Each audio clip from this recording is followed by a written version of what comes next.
하늘에 가득 찬 영광의 하나님, 온 땅에 충만한 존귀하신 하나님, 생명과 빛으로 지혜와 권능으로 언제나 우리를 지키시는 하나님,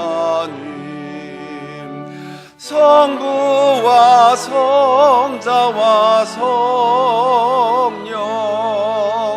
삼위의 하나님, 우리 예배를 받아주시옵소서.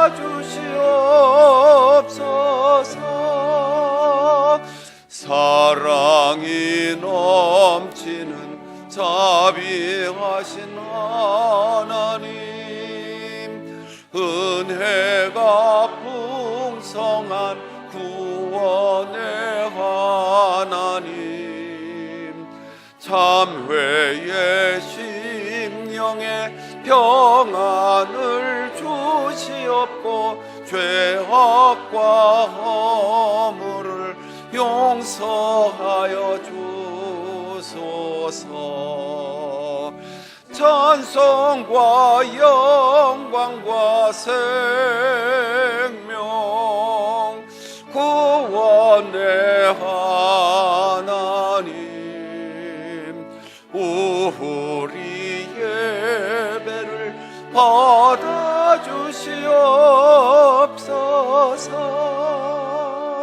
연약한 심령을 굳게 세워주시고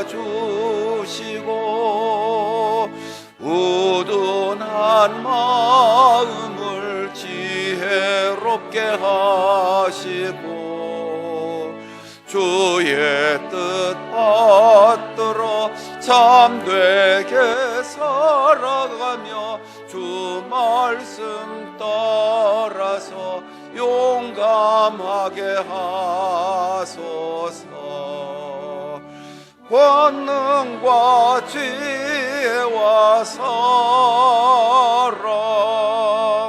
은혜의 하나님, 우리 예배를 받아주시옵소서.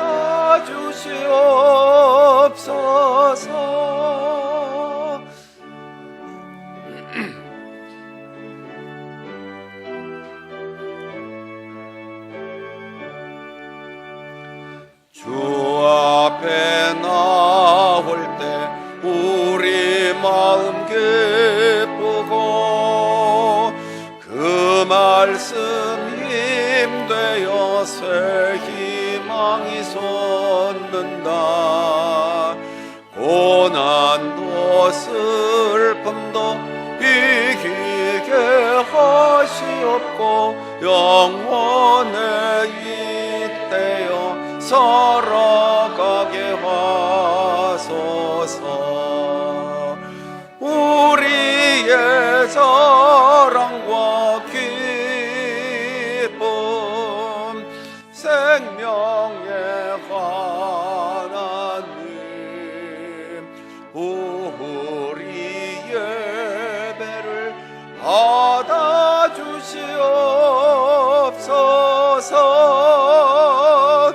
아멘.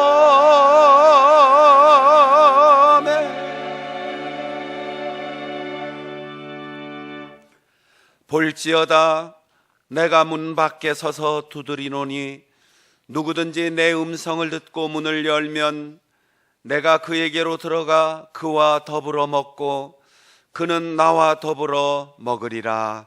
아멘.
아브라함을 믿음의 조상으로 부르시어 복의 근원이 되게 하신 하나님, 우리들도 믿음 안에서 아브라함의 후손이 되게 하시니 감사합니다. 우리들도 세상에 나가 복을 전하는 사람이 되게 하옵소서. 영과 진리로 예배하는 이 시간, 믿음으로 말씀을 듣게 하시고 감사로 찬양하게 하옵소서. 주 예수 그리스도의 이름으로 기원하옵나이다. 아멘.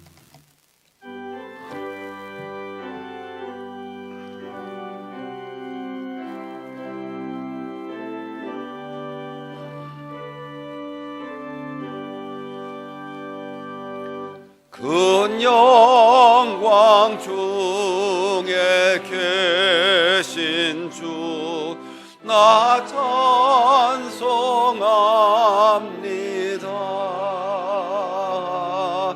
영원히 계신 주 이름, 나 찬송합니다.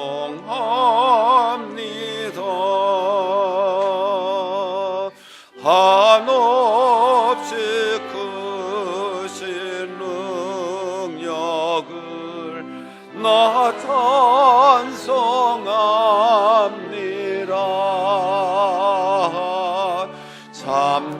참되고 맺은 그 언약 나 찬송합니다.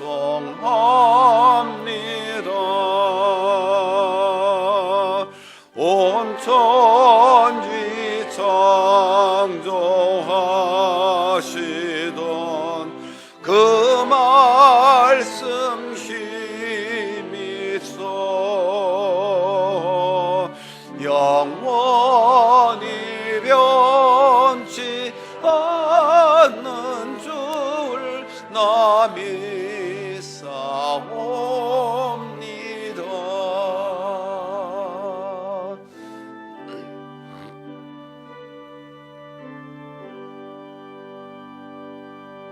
그 온유하신 주 음성 날 불러주시고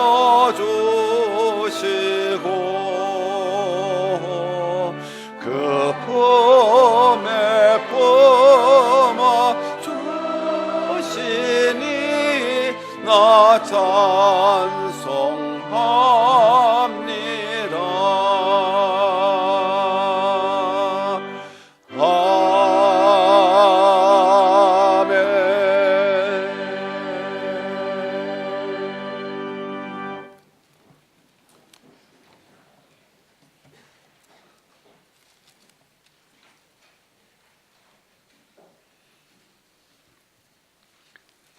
하나님은 우리의 피난처시요 힘이시니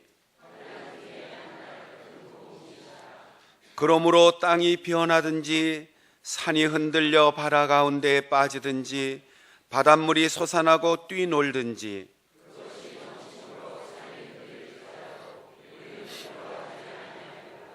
한 시내가 있어 나뉘어 흘러 하나님의 성 곧 지존하신 이의 성소를 기쁘게 하도다.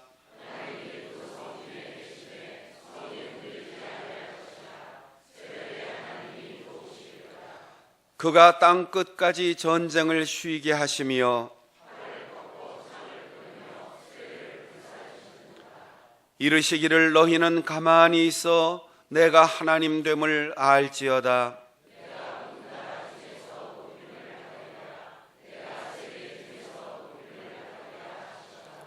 만군의 여호와께서 우리와 함께 하시니 아멘. 나는 전능하신 아버지 하나님 천지의 창조주를 믿습니다. 나는 그의 유일하신 아들 우리 주 예수 그리스도를 믿습니다. 그는 성령으로 잉태되어 동정녀 마리아에게서 나시고 본디오 빌라도에게 고난을 받아 십자가에 못 박혀 죽으시고 장사된 지 사흘 만에 죽은 자 가운데서 다시 살아나셨으며 하늘에 오르시어 전능하신 아버지 하나님 우편에 앉아 계시다가 거기로부터 살아있는 자와 죽은 자를 심판하러 오십니다. 나는 성령을 믿으며 거룩한 공교회와 성도의 교제와 죄를 용서받는 것과 몸의 부활과 영생을 믿습니다. 아멘.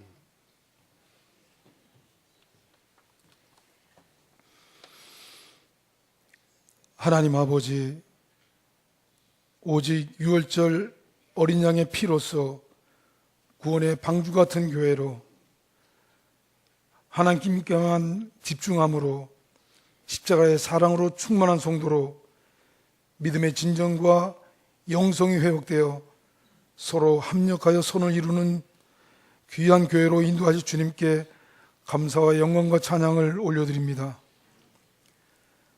남북의 관계가 회복되고 북녘 땅에 하나님을 향한 예배의 회복과 성령님의 바람이 불게 하시며 혼란 속에 있는 이 땅을 주의 고든 길로 인도하시고 함께 하시며 치료하실 주님께 감사를 드립니다.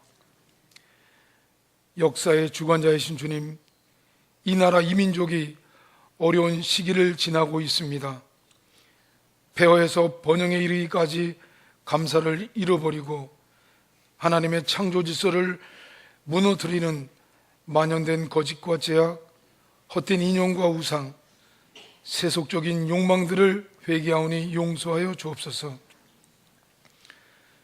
구원의 복음, 생명의 주 되신 주님, 다툼과 분열로 얼룩진 이 땅을 그리스도의 용서와 사랑으로 진리로 덮으사 하나 되게 하시고 이 땅의 부흥을 위하여 주님께 간절함으로 나아가오니 주님 도와주시고 주님의 뜻을 알게 하여 주옵소서. 보혈의 주님, 어둠이 빛을 가려울 수 없듯이 이 땅에 교회를 바로 세워 주옵시고 주님의 영광을 가리우지 않게 하옵시며 섬김을 넘어 죽기까지 충성케 하옵시고 지성을 넘어 영성을 전하고 행하는 귀한 교회 공동체가 되게 하여 주옵소서. 사랑의 주님, 이 땅에 주님의 백성들의 삶이 더욱더 성결함과 영적 성숙의 은혜를 누리게 하여 주옵소서. 가정에는 사랑이, 사회에는 배려와 존중과 나눔과 정직이, 법에는 공의와 공평과 청렴과 정의로 바로서게 하여 주옵소서.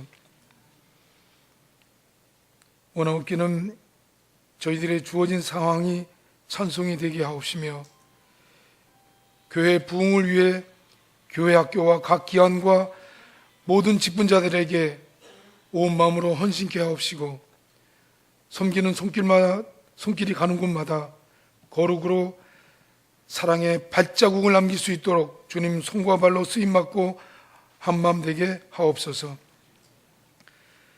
박순영 담임 목사님을 영육간의 강건함으로 붙드시고 말씀을 통해 주의 복을 누리게 하옵시며 저희들의 지경이 넓어지게 하옵소서. 질병으로 인해 어려움을 겪고 있는 성도님이 치유되어 가정의 기쁨이 되게 하옵소서. 예배를 준비하는 모든 섬김을 기뻐 받으시고 함께 하시며 주님의 놀라우신 은혜로 채워 주옵소서. 임마누엘 찬양대의 찬양을 흠행하옵시고 존귀하신 예수 그리스도의 이름으로 기도드립니다. 아멘.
변찮은 주님의 사랑과 거룩한 보혈의 공로를 우리 다 찬양을 합시다.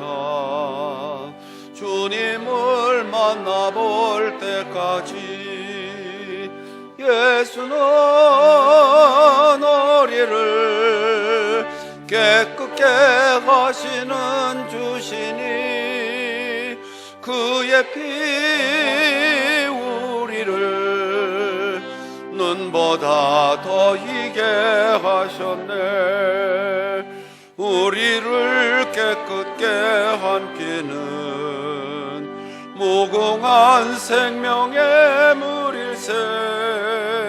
생명의 구원을 받은 자 하나님 찬양을 합시다. 예수는 우리를 깨끗게 하시는 주시니 그의 피 우리를 눈보다 더 희게 하셨네. 주님의 거룩한 보혈을 날마다 입으로 간증해 담대히 싸우며 나가세. 전국에 들어갈 때까지 예수는 우리를 깨끗게 하시는 주시니 그의 피 우리를 눈보다 더 희게 하셨네.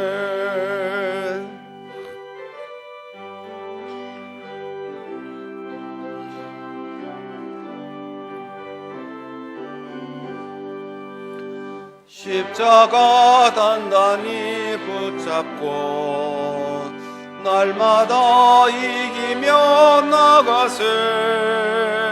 머리에 면류관 쓰고서 주 앞에 찬양할 때까지 예수는 우리를 깨끗게 하시는 주시니 그의 피 우리를 눈보다 더 희게 하셨네. 우리의 눈에 보이는 것과 소유하는 것만이 복이 아님을 믿기에 하나님께서 맡겨주신 것 가운데 믿음으로 구별한 예물을 주 앞에 드립니다. 내가 가진 물질보다 그것을 얻을 능력을 주신 하나님을 찬양하며 살기를 원합니다. 세상에서 누리는 것보다 그 나라에서 받을 상급과 주님의 칭찬을 더욱 사모하는 마음을 갖게 하옵소서. 아버지이신 하나님을 목숨 다하여 사랑하기에 주님이 피로 세우신 교회를 섬기고 은혜의 복음을 전하는 이들의 사역에 동참하는 마음으로 드립니다. 이웃을 내 몸같이 사랑하는 마음으로 내가 가진 좋은 것을 나누기 위해 드립니다.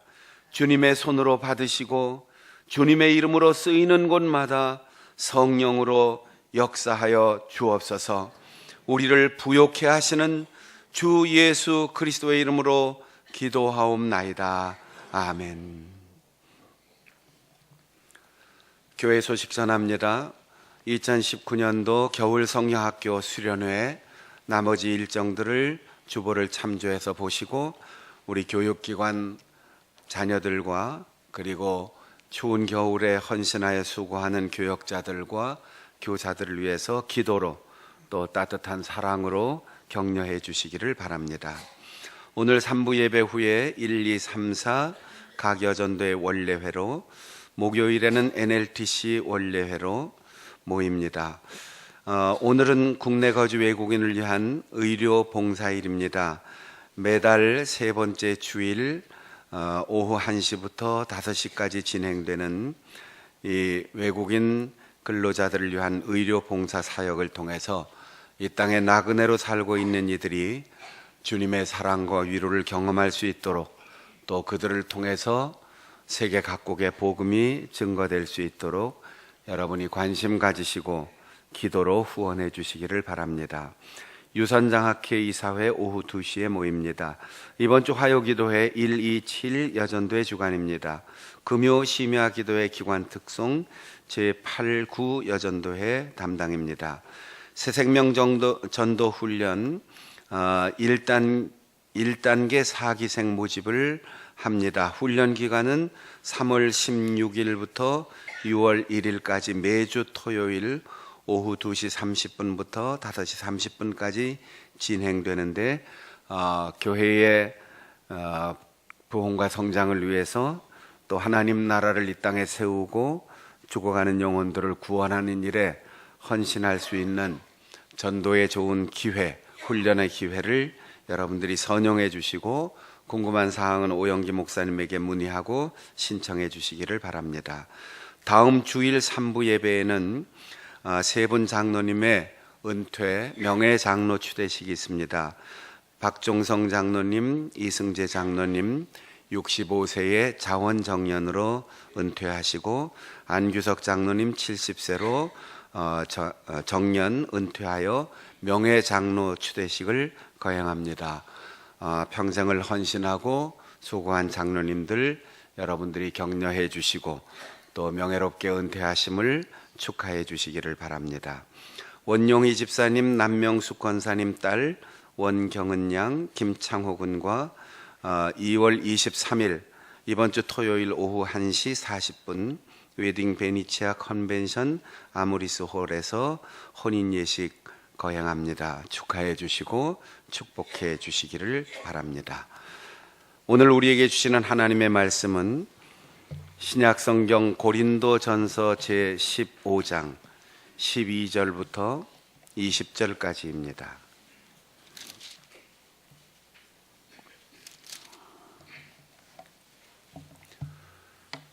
그리스도께서 죽은 자 가운데서 다시 살아나셨다 전파되었거늘 너희 중에서 어떤 사람들은 어찌하여 죽은 자 가운데서 부활이 없다 하느냐? 만일 죽은 자의 부활이 없으면 그리스도도 다시 살아나지 못하셨으리라. 그리스도께서 만일 다시 살아나지 못하셨으면 우리가 전파하는 것도 헛것이요 또 너희 믿음도 헛것이며 또 우리가 하나님의 거짓 증인으로 발견되리니 우리가 하나님이 그리스도를 다시 살리셨다고 증언하였습니다. 만일 죽은 자가 다시 살아나는 일이 없으면 하나님이 그리스도를 다시 살리지 아니하셨으리라. 만일 죽은 자가 다시 살아나는 일이 없으면 그리스도도 다시 살아나신 일이 없었을 터이요 그리스도께서 다시 살아나신 일이 없으면 너희의 믿음도 헛되고 너희가 여전히 죄 가운데 있을 것이요 또한 그리스도 안에서 잠자는 자도 망하였으리니 만일 그리스도 안에서 우리가 바라는 것이 다만 이 세상의 삶뿐이면 모든 사람 가운데 우리가 더욱 불쌍한 자이리라. 그러나 이제 그리스도께서 죽은 자 가운데서 다시 살아나사 잠자는 자들의 첫 열매가 되셨도다. 아멘.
잘하고 있습니다.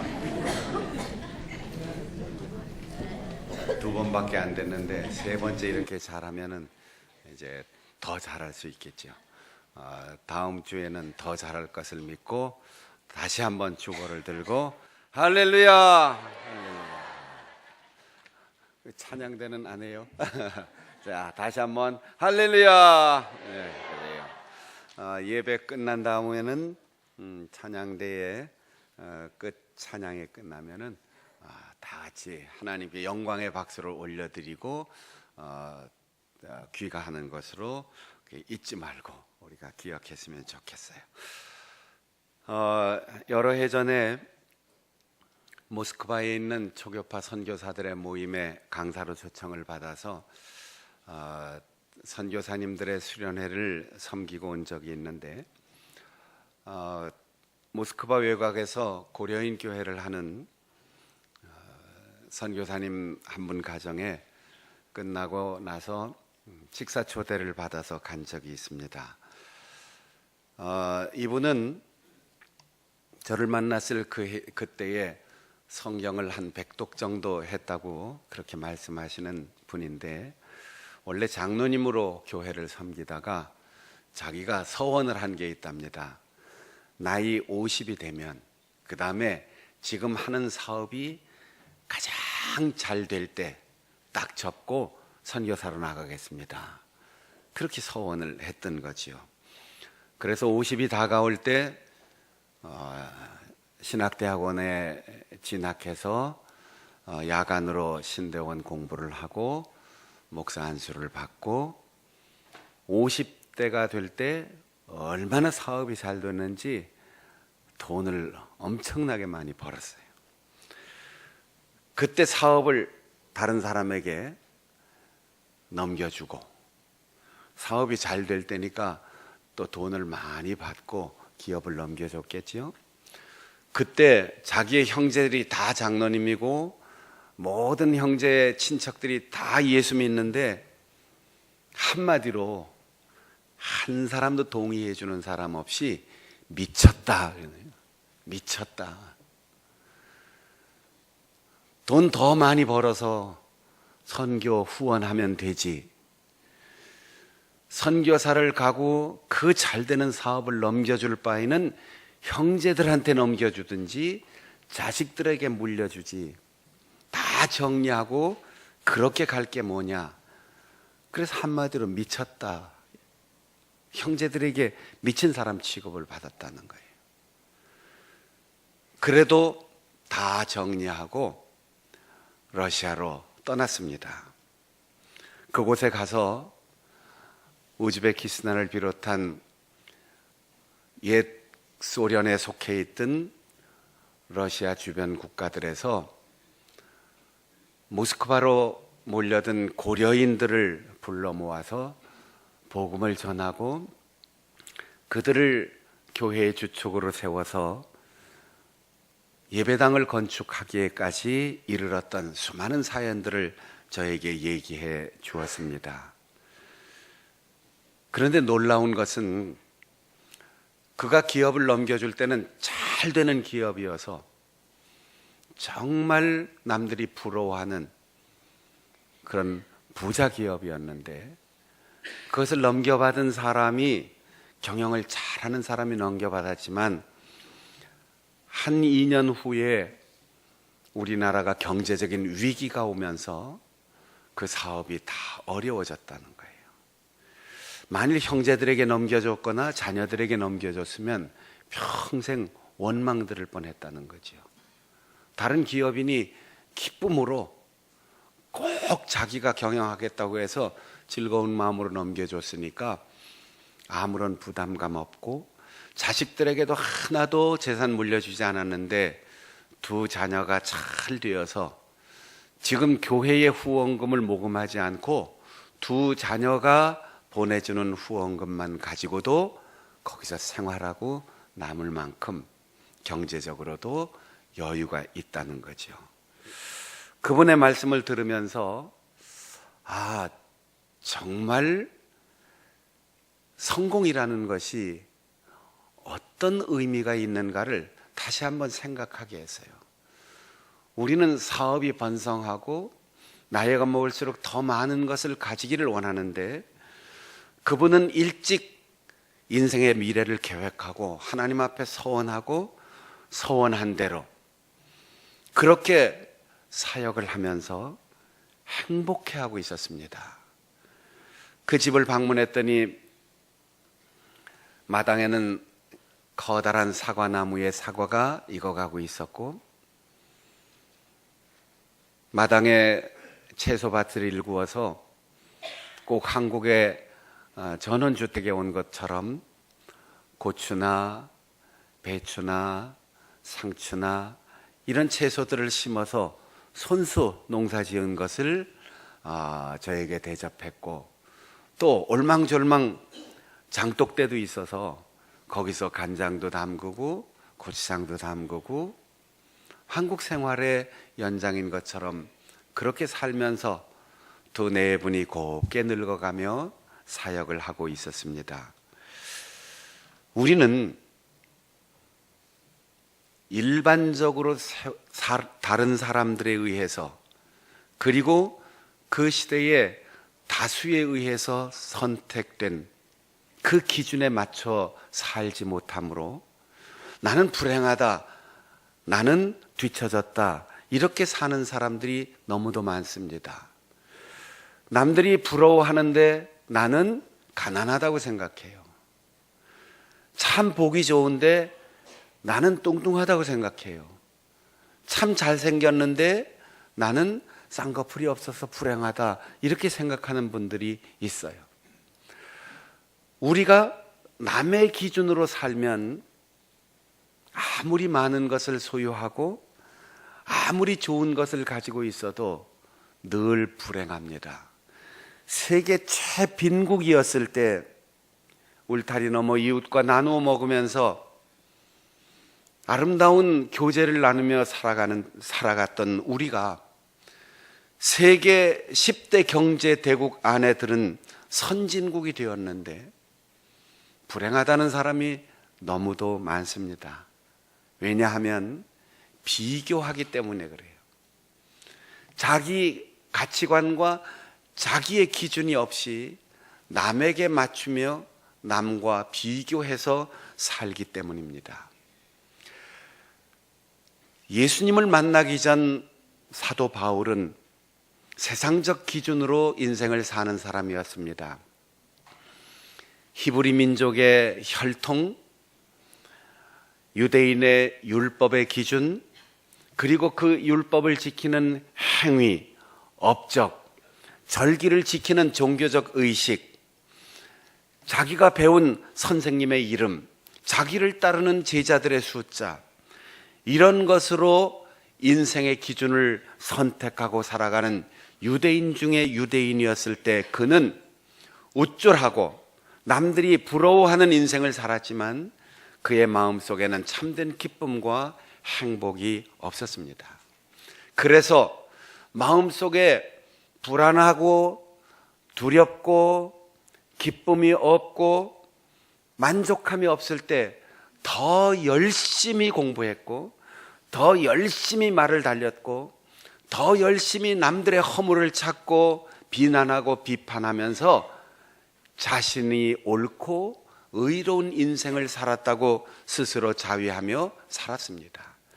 심지어 스데반이 죽을 때 사람을 죽이는 일을 찬성하여 박수치고 옆에서 돌 던지는 사람들의 옷을 지켜주면서 거기에서 희열을 느끼는 사람이었습니다. 체포영장을 받아 예수 믿는 사람들을 체포하고 감옥에 넣고 죽이는 사람의 숫자가 많을수록 그는 더욱 자신의 의로움을 확인하면서 그것으로 만족을 느끼려고 했지만 그의 가슴은 점점 더 허전해져 갈 뿐이었습니다.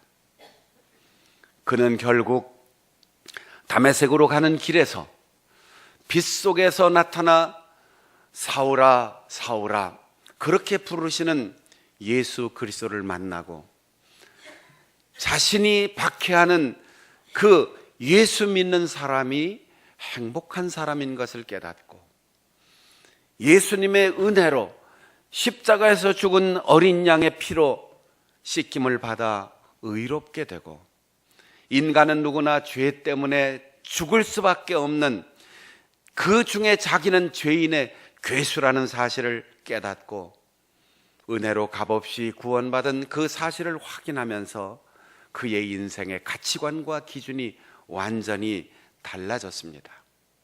지난주 우리가 읽은 본문에서 바울 사도가 고린도 교회에 보내는 편지의 수많은 사연들, 그리고 바울 사도가 끝으로, 결론으로, 그리고 이 편지를 통해서 하고 싶은 이야기 두 가지를 정리하였습니다. 십자가에 죽으신 예수, 죽음에서 부활하신 예수. 이 은혜로 구원받았고 이 능력으로 우리가 세상에서 승리할 수 있다는 사실을 고린도 교회에 전하기 위하여 이 단순한 복음을 그 모든 사람들, 자기와 만나는 모든 사람들, 자기를 기억하는 모든 사람들, 자기의 편지를 받는 모든 사람들이 그 기쁨과 행복을 발견하고 그 은혜 받기를 원하였습니다. 이 세상에 많은 불쌍한 사람들이 살고 있습니다. 노숙자들도 있고, 가정이 깨어진 사람도 있고, 가난한 사람도 있고, 병든 사람도 있고, 관계를 잃고 외로움 속에서 눈물 짓는 사람도 있습니다. 그러나 바울 사도는 이 세상의 기준으로 불쌍한 사람보다 더욱 불쌍한 사람이 있다고 했습니다. 19절에 만일 우리가 믿고 바라는 바가 이 세상뿐이라면 우리는 여전히 죄 가운데 있고 죄의 문제를 해결하지 못한다면 우리는 더욱 불쌍한 사람, 가난한 사람보다도 더욱 불쌍한 사람, 부유하여도 더욱 불쌍한 사람, 권력을 가지고 있고 장수하여도 건강하여도 더욱 불쌍한 사람, 가장 불쌍한 사람은 이 세상의 것만을 전부로 아는 사람이다라는 겁니다. 왜냐하면 예수 그리스도의 십자가의 은혜를 알지 못하는 사람은 여전히 죄 가운데 있기 때문입니다. 바울 사도가 예수님을 만나기 이전에 그런 사람이었습니다.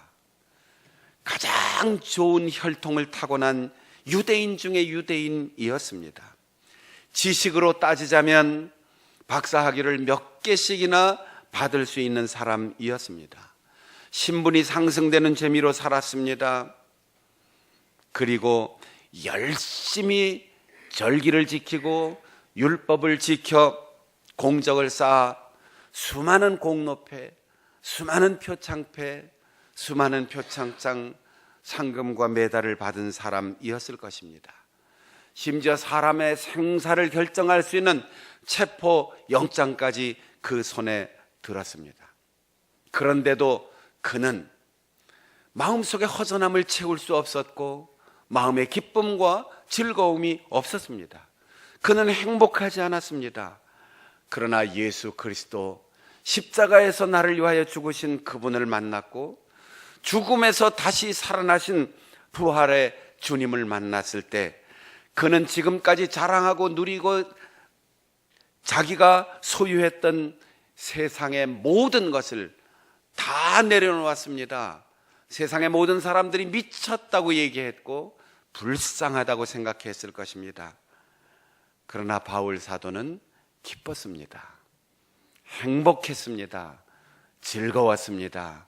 왜냐하면 이 세상은 짧고 부활 이후 하나님의 나라는 영원하기 때문입니다. 우리가 불행하다고 느끼는 이유는 시간의 순서대로 따져보면 이런 거예요. 지난 날에 대해서 후회하기 때문에, 그때 이렇게 했어야 되는 건데, 그때 잘못했어.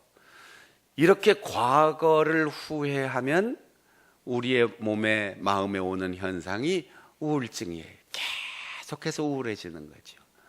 시간상으로 우리의 미래를 바라볼 때 두려워, 잘못될 것 같아.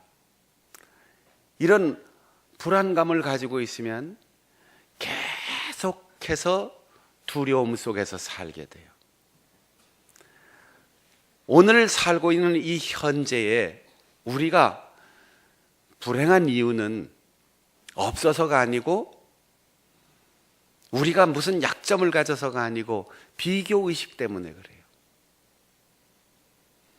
요즘 일반적인 중산층이라면 몇 평짜리 아파트에는 살아야지 되는데, 콘도미니엄 회원권 정도는 있어야 하는데, 요즘 그래도 중산층이라면 무슨 메이커의 옷을 입어야지 되는데, 요즘 그래도 손님 접대한다면 이 정도 음식은 먹어야 하는데, 이 정도 화장품은 써야 되고, 우리의 주방 가전제품은 이 정도는 들여놔야 되는데, 자꾸 비교하니까 우리에게 오는 현재의 두 가지 현상,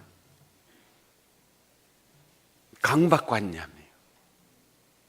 결정장애예요. 오늘 점심 뭐 먹을까? 결정 못 하잖아요. 왜 결정 못 합니까? 잘 먹으려고 하니까 그러지. 그리고 더 잘 먹으려고 하니까. 저 집보다는 우리가 더 잘 먹어야지. 저 사람보다는 내가 더 비싼 걸 해야지. 이러니까 자꾸 강박관념이 오는 거예요.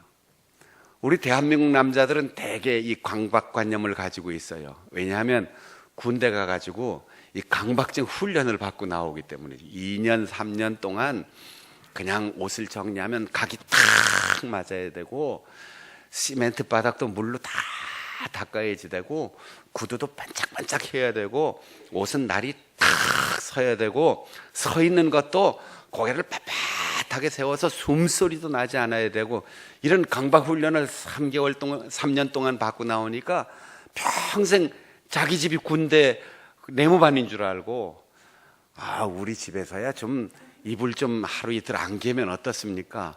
먼지 좀 날리면 좀 어떻습니까? 구겨진 옷을 입으면 좀 어떻습니까?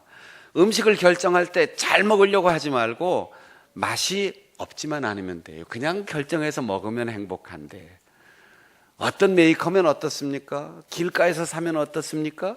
그냥 편안하고 따뜻하면 되는 거죠. 남하고 비교하지 않으면 우리는 행복해요. 그런데 명품 하다 보니까 이제 중고 명품점까지 생겼어요. 제가 한 번도 안 들어가 봤는데, 우리 동네 이렇게 산책할 때 보면 중고 명품, 중고 명품까지 우리가 사서 써야 되나 이런 생각이 드는데, 누군지 쓰는 사람들이 있으니까 그런 가게가 생기겠지요. 왜 돈을 주고 사는데 중고품을 사겠어요? 남하고 비교하는 그 심벌 마크, 그 로고 타입, 이게 탐이 나니까 그렇죠. 비교하지 않으면 결정 못하고 자꾸 망설일 이유가 없어요. 그냥 먹을 수 있으면 되지, 그냥 따뜻하면 되지, 이렇게 살아가면 지금 현재 그렇게 불행하다 생각할 필요가 없습니다. 바울 사도는 이 세상의 것에다가 가치를 두고 그걸 기준으로 삼으면 더욱 불쌍한 사람이라고 했어요. 가난한 사람보다 더 불쌍한 사람, 부자유한 노예보다 더 불쌍한 사람, 천대받고 가진 것 없어 내일을 걱정하는 사람보다 더 불쌍한 사람, 영혼에 대한 소망이 없는 사람이에요. 다 같이 따라해 보겠습니다. 지난 날을 돌아보며 후회하지 맙시다. 다가올 날을 바라보며 불안해하지 맙시다. 오늘을 살면서 비교하지 맙시다. 이 세 가지 시제 속에서 우리가 정말 후회하지 않고 돌아볼 때, 내가 실수 많이 했습니다. 나는 죄도 졌습니다. 나는 실패했습니다. 그러나 후회하지 않습니다. 하나님이 나에게 베풀으신 은혜가 내 실수와 허물보다 더 크기 때문입니다. 이러면 감사하게 되는 거지요. 다가올 날에 대한 두려움 필요 없습니다. 왜냐하면 그럼에도 불구하고 나를 여기까지 인도하신 하나님이 내 앞날 끝까지 같이 하실 것이고, 우리의 끝은 이 세상이 끝날 때 영원한 생명, 부활의 대열에 참여할 것이기 때문에 희망을 갖게 됩니다. 비교하지 않으면 지금 여기서 겸손할 수 있고, 지금 여기서 만족할 수 있습니다. 지난날에 대한 후회 때문에 가슴 아파하지 말고, 다가올 내일을 모르기 때문에 불안해하지 말고, 오늘 비교해서 우쭐대거나 열등감 느끼지 말고, 감사하고 소망이 넘치는 정말 행복한, 만족한 우리 성도들로 살아갈 수 있기를 바랍니다. 바울 사도는 이렇게 말합니다. 정말 가장 행복한 사람이 누구냐? 가장 불쌍한 사람이 있다면 가장 행복한 사람이 있을 텐데, 불쌍한 사람은 세상에 매이고 죄의 문제를 해결하지 못한 사람, 그렇다면 반대로 가장 복 있는 사람은 돈이 많아서 행복하다, 건강해서 행복하다, 지위와 명예가 올라가서 행복하다, 남들이 존경하니까 행복하다, 누구보다 키가 크고 누구보다 잘생기고 누구보다 멋진 것을 가지고 있어서 행복하다, 그보다 더 가장 행복한 사람은 나는 주님의 은혜로 구원받았습니다. 이 세상을 사는 동안 우리가 길고 짧고 누리고 부족한 차이가 있을지라도 공평하게 죽을 것이며 의인들은 부활할 것이다.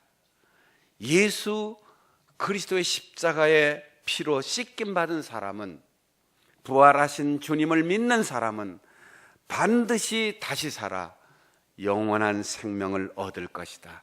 이 믿음을 가지고 있는 사람, 가장 행복한 사람입니다. 그러기에 오늘도 우리는 죽을 수 있어요.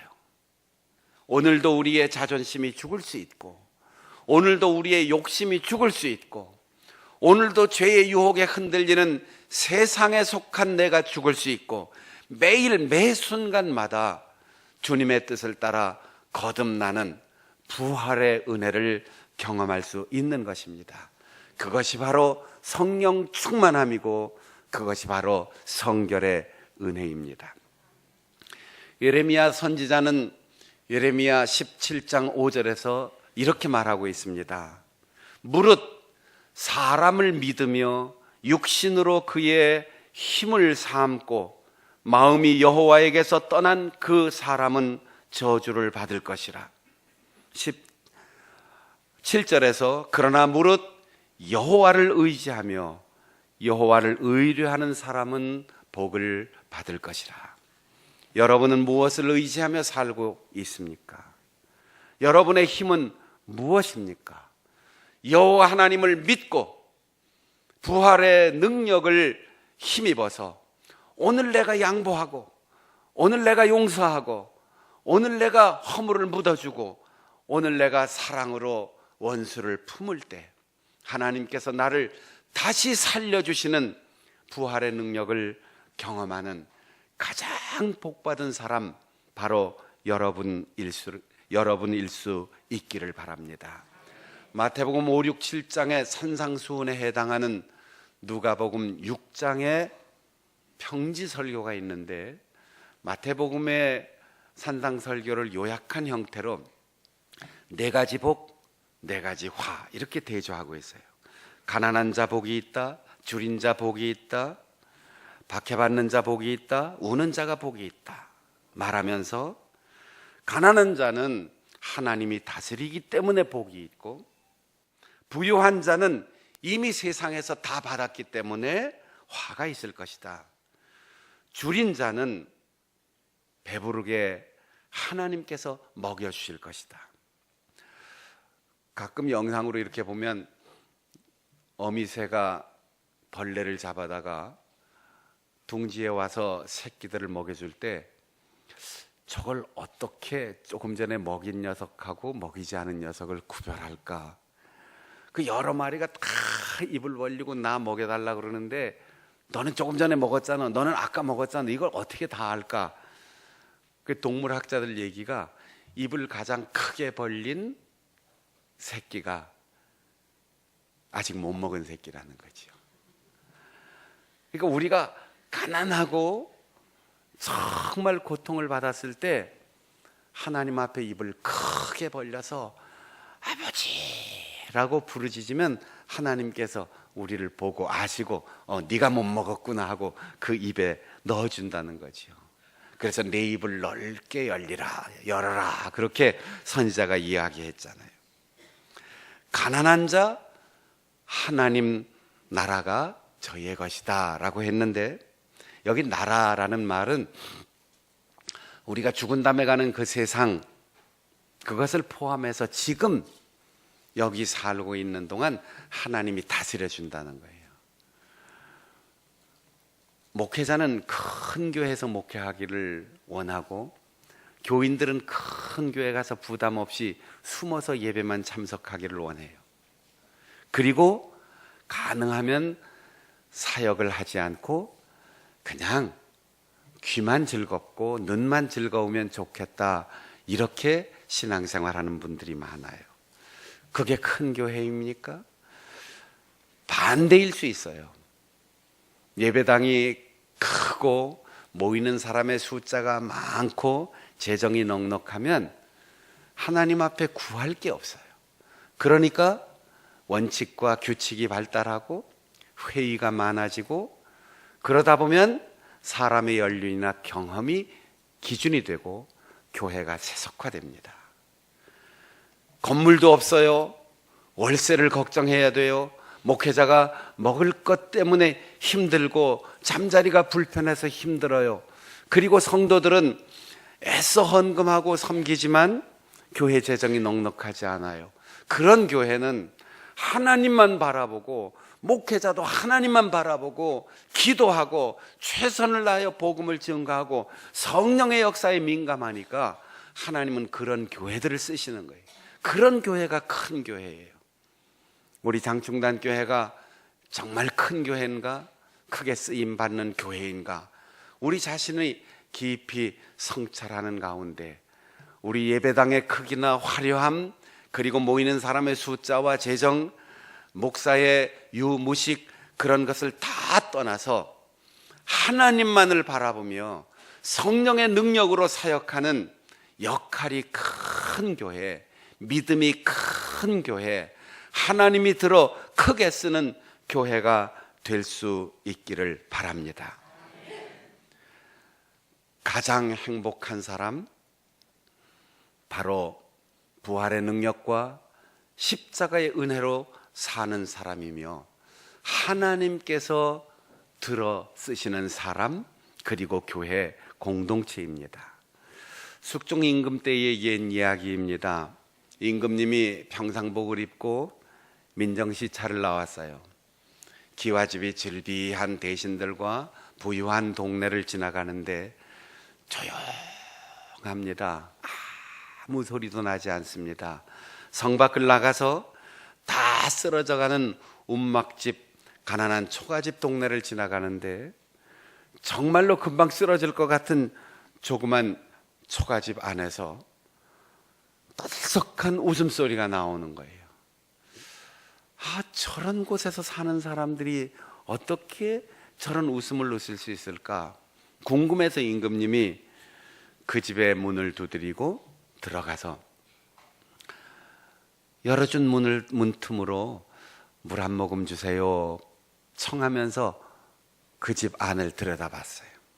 그랬더니 툇마루에 앉아 문틈으로 들여다 보이는 그 집 안에 남편은 머리가 허옇고 수염 달린 아버님과 둘이 새끼를 꼬고 있고, 자녀들은 옆에서 지푸라기를 정리해서 아버지와 할아버지에게 전달해 주고 있고, 할머니는 곱게 빨아놓은 빨래를 밟고 있고,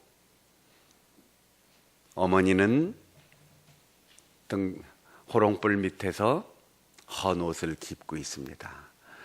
그러면서 행복한 웃음이 계속 넘쳐나는 거예요. 그 궁금해서 물어봤어요. 주인장, 뭐가 그렇게 좋아서 이렇게 행복하게 웃고 있습니까? 그 주인이 하는 얘기가, 보시기엔 이렇게 살아도 제가 빚 갚으며 살고 있고 저축하며 살고 있고 자식들에게 물려주며 살고 있으니 행복하지요. 그 이야기를 듣고 궁으로 돌아와서 그 이야기에도 궁금증이 풀리지 않는 거예요. 도대체 숨겨놓은 재산이 얼마나 있길래 빚을 갖고 있고 물려주고 있고 저축하고 있고, 저게 뭔 소린가 불러다가 물어봤어요. 그랬더니 부모님이 저를 이만큼 키워주셔서 지금 장수하는 부모님들 모시고 있으니까 내가 빚을 갚고 있는 거고, 부지런히 밤늦게까지 새끼를 꼬고 있으니 우리 자식들 먹고 살 수 있도록 내가 물려주는 거고, 또 우리 자식들이 잘 자라서 제 노후를 봉양해 줄 거니까 내가 지금 저축하고 있는 게 아니겠습니까? 행복은 멀리 있지 않습니다. 행복은 우리의 마음속에 있고 우리의 인생을 해결하는 능력이 행복의 능력입니다. 오늘 세상의 기준으로 여러분의 기준이 없이 세속적인 유행을 따라가거나 죄의 문제를 해결하지 않은 그 텅 빈 마음으로 불필요한 열심이나 불필요한 남에 대한 비난으로 자신의 의로움을 드러내려고 하는 어리석은 생각을 다 버리고 돌아보면서 감사하고 바라보면서 희망이 넘치고 오늘을 둘러보면서 있는 그대로 만족하며 살아가는 가장 행복한 우리 장충단교회 믿음의 식구들이 될 수 있기를 축복합니다. 축복합니다. 축복합니다. 우리 동성으로 기도하겠습니다. 그냥 행복한 사람 아니고 가장 행복한 사람 되기를 원합니다. 이 세상에서 가장 불쌍한 사람으로 사는 어리석음을 범하지 않게 하여 주옵소서. 통성으로 기도하겠습니다. 하나님 아버지, 우리로 하여금 적당히 만족하고 적당히 행복한 사람, 세상에서 행복한 사람, 그것을 넘어 가장 행복한 사람 되기를 원합니다. 이 세상에 가장 불쌍한 사람, 예수 그리스도를 만나지 못하고 강박관념으로 살아가는 어리석은 사람 되지 않기를 원합니다. 죄의 문제로 가슴의 허전함 때문에 남들을 비난하고 비판하고 자신의 의로움을 드러내려고 하는 어리석은 인생을 살아왔음을 고백합니다. 돌아보면서 후회하지 않게 하시고 주님의 은혜, 주님을 만난 그 사랑 때문에 감사하며 주님의 은혜에 행복의 근원을 두는 우리들 되게 하여 주시고 우리의 미래를 바라보며 희망으로 부풀게 하시고 오늘 내가 살아가는 동안 비교하지 않고 불필요한 분발하지 않고 있는 그대로 하나님의 은혜에 감사하면서 만족하며 살아갈 수 있는 우리들 되게 하셔서 십자가에 달리신 예수, 죽음을 이기고 부활하신 예수, 그분을 믿는 믿음 안에서 성령의 능력을 통하여 가장 힘있게 가장 행복하게 살아가는 우리 믿음의 식구들 되게 하여 주시옵소서. 예수님의 이름으로 기도하옵나이다. 아멘.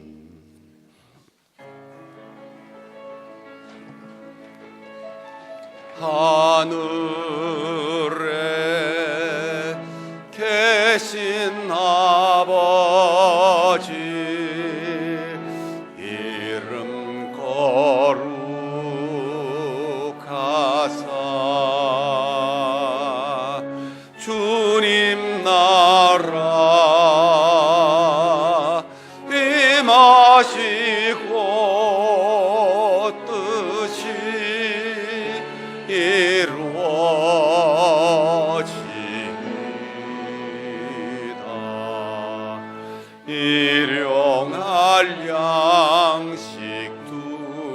주시고 우리들의 큰 죄 다 용서하옵시고 또 시험에 들게 마시고 악에서 구원하소서. 대개 주의 나라 주의 권세 주의 영광 영원히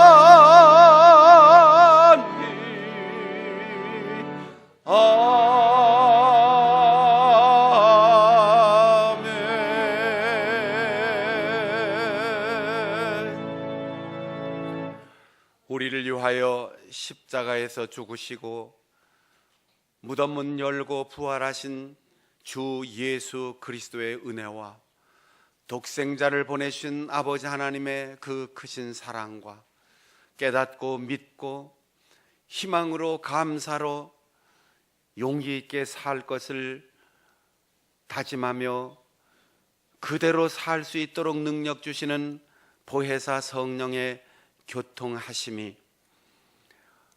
우리 모든 성도들이 바라며 소원하는 삶의 현장 그리고 우리의 인생이 끝나는 그날까지 늘 행복한 삶을 살 수 있도록 함께 해 주시기를 간절히 축원하옵나이다.